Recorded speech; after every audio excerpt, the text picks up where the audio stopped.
con isto, que non é que un se sinta importante, todo ao contrario. Cando un libro dá, no meu caso, interesante que o libro dera para esas experiencias. Entón, ver vos a vos ao pé do río é como decir, o libro funciona. É como se for un indicador, por aquí vaise por río, vades ao río, pois. Sabedes cales son os mellores bosques de Galicia? Son os que van ao pé dos ríos. Son os mellores e os máis abundantes. Cando vedes un río, notadlo de seguida, porque leva sempre unha liña de árboles, casi sempre, non? Onde non os cortaron. Unha liña de árboles dun lado e do outro. Iso permite que moitas especies de animais non desaparezan. Cando eu escribín este libro, e o primeiro poema, creo que fala deso, estábamos nós, porque eu estou nun grupo ecoloxista, fomos á Serra do Xistral a facer unha protesta porque estaban poñendo un parque eólico e estaban abrindo o monte. Entón, claro, o monte depende de como o vexas. Algo que faz, podes non lle dar importancia ninguna. Por exemplo, eu de pequeno mataba moitos bichos e non lle daba importancia ninguna. E agora son incapaz de matar bicho ningún. Dame moita lástima. Ali no monte aquel é un monte moi redondiño, intentaron poñer pinos, e había pinos de 50 anos que eran así delgados. Non medraban nada, porque as condicións ali do terreno e do clima eran moi pobres cos pinos. Pero o abrir coas paleadoras os camiños, de repente ibas como entre dous muros de terra completamente negra. E é porque esa terra era turba, que é o primeiro carbón vegetal que se forma. E era extraño ver turba na cima dun monte, porque as turbeiras sempre están nos fondos, donde vai a auga, encharca, e despois vaise colmatando ali, vaise enchendo de follas secas, servas que morren, eso forma ali. Pero na cima dun monte, como é posible, se non se dá esa dinámica? Pois aquí en Galicia, na Serra do Xistral, dábase esa dinámica. Había montes que na cima tiñan turba e era un caso único en Europa. E a xente da Universidade de Santiago loitaban porque non desaparecera. No momento en que lle abres un camiño, o drenaxe da auga, xa non é así. Imaginaros que vos estades peinando ou botades auga pola cabeza, cae todo máis ou menos por un igual. Pero se vos mete un machadazo aquí, entonces cae por aí, derreja por aí toda. Perdón pola comparanza, que é un pouco bruta, pero así enténdese mellor. E iso era o que pasaba ali. O bonito de todo eso, que se non fora por esa protesta, eu nunca tería ido a ese monte. Nunca tería visto o río que vin ali. Nunca tería visto arrancado por unha paleadora un loureiro centenario con 5 loureiros nunha raíz, tirado de riba do río. O malo, que non sirveu de nada, porque fixeron o parque igualmente.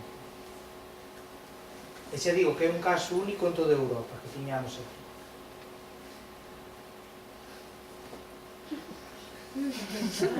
Non estou pensando, é que o difícil é pensar cando che acaban de poñer algo así. Non é que cho poñan, non, senón que ti,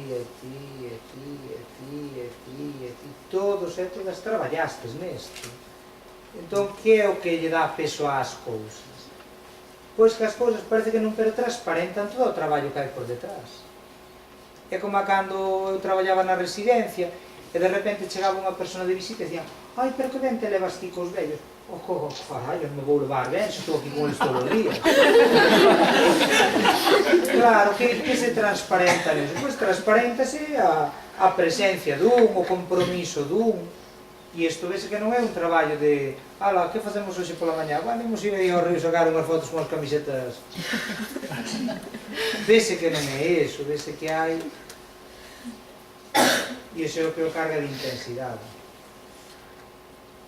Bueno, podo vos ensinar unha cousa? Sí. Pero podo traer e non ensinar.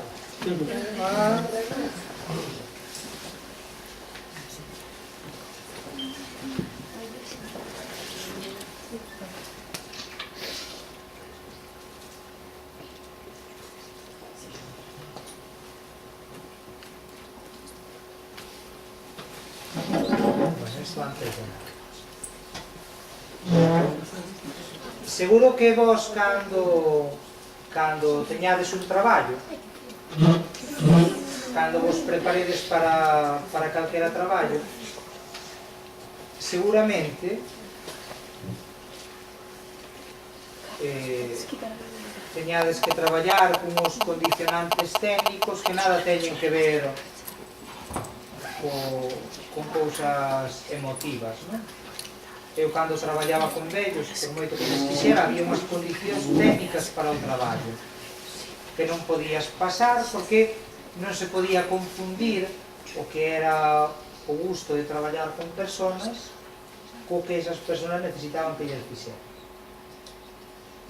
Hai 2 anos estuve eu contando en Ourense nun instituto que hai a entrada no 12 de outubro.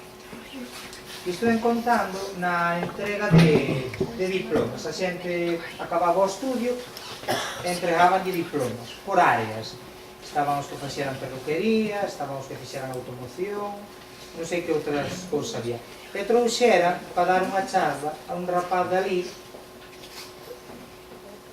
que trouxeron a un rapaz de ali que estudiara e agora era enxeñeiro e diseñara unhas farolas para poñer ao pé das carreteras para que cando un coche choque contra unha, a farola se desprenda do chao e non sea como unha parede, que ese é o gran problema. Cando chocan contra unha farola, mátase o que vai dentro porque choca contra algo rígido. En cambio, ele diseñou o sistema para que eso non pasara. E para que os rapaces dali entenderan o valor deso, puxolles unha propaganda que saleu en Inglaterra sobre o uso do cinturón de seguridade, sobre a importancia do uso. Por que vos quero poñer eu isto? Porque demostra unha cousa. As normas de circulación poden vos decir tedes que usar obrigatoriamente o cinturón de seguridade, pero a propaganda fíxose porque a pesar das normas había moita xente que non usaba o cinturón de seguridade, a pesar de que lle decían que os multaban. Ese era o problema? Pois tampouco, porque podes non usar o cinturón de seguridade e non che pasar nada.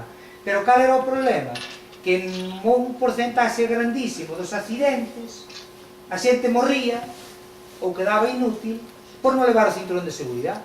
Entón fixeron a propaganda e a propaganda non a fixeron amedrentando, nin a fixeron técnicamente, nin saleu un guardia de tráfico dicindo hai que usar o cinturón de seguridade, a pistola na mano.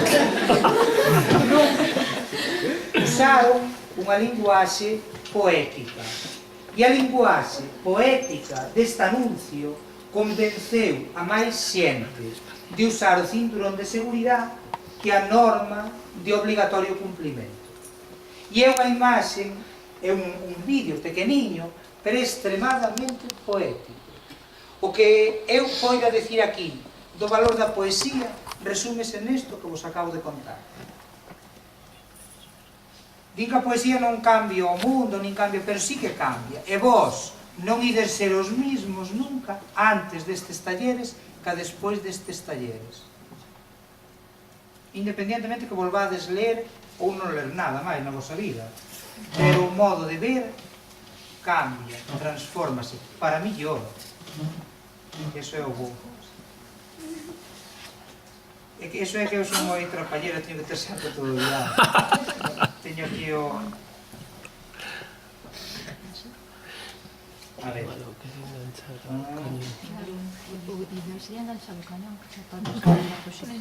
Bueno, non sei se será mellor apagar a luz un segundo. Celso, queres enganchalo ao cañón? Ou non sei se se pode. Dura nada, dura uns